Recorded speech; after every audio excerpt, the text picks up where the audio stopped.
विजयी मोर्चामध्ये किंवा आंदोलनामध्ये तरुणांसोबत अनेक वेगवेगळ्या पिढ्यांचे लोक सुद्धा आपल्याला इथे उपस्थित दिसत आहेत। आपण त्यांच्याकडून त्यांच्या प्रतिक्रिया जाणून घेऊया। तू एक तरुण आहेस, आता धर्मेंद्र प्रधान यांचा राजीनामा तर झालाय, पण आणखी अशा बऱ्याच गोष्टी आहेत ज्यावर बोलणं गरजेचं आहे, ते या तरुणांकडून पुढे केलं जाईल। बिलकुल बरोबर बोलले तुम्ही।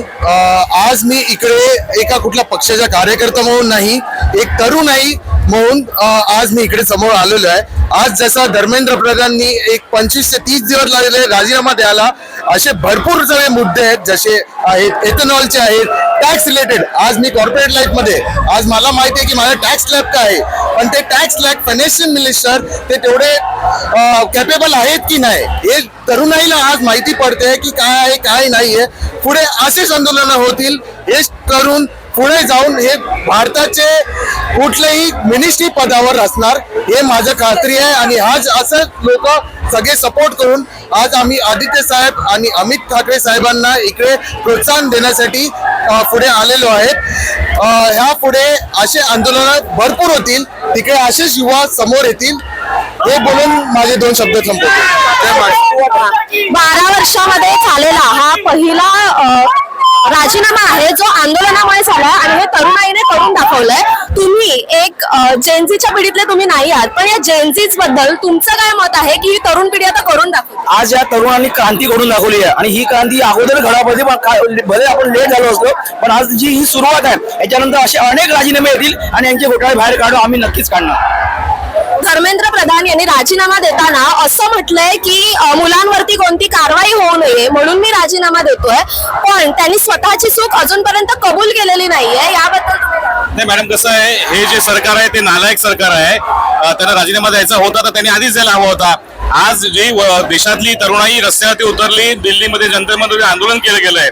आपण पाहत असाल तर महाराष्ट्रामध्ये सुद्धा, मुंबईमध्ये सगळी युथ जनरेशन रस्त्यावरती उतरलेली आहे। त्यांच्या माध्यमातून जो संदेश मिळतो आपल्याला मिळतोय, पण धर्मेंद्र प्रधान यांनी ऑलरेडी पहिलेच राजीनामा दिला होता आणि पंतप्रधान आणि अमित शहा म्हणजे मोदी आणि अमित शहानी त्यांचा राजीनामा आधी का नाही घेतला, हा मोठा संभ्रम आहे। आणि आजची तरुणाईची वसी आपल्या मुंबईत उतरलेली आहे, ही विशेष करून ठाकरे ब्रँड यांच्या अमित ठाकरे, आदित्य ठाकरे यांच्या नेतृत्वाखाली उतरलेली आहे। यानंतर अनेक नेत्यांची नावं देखील पुढे येत आहेत राजीनाम्याच्या मागणीसाठी तरुणांकडून।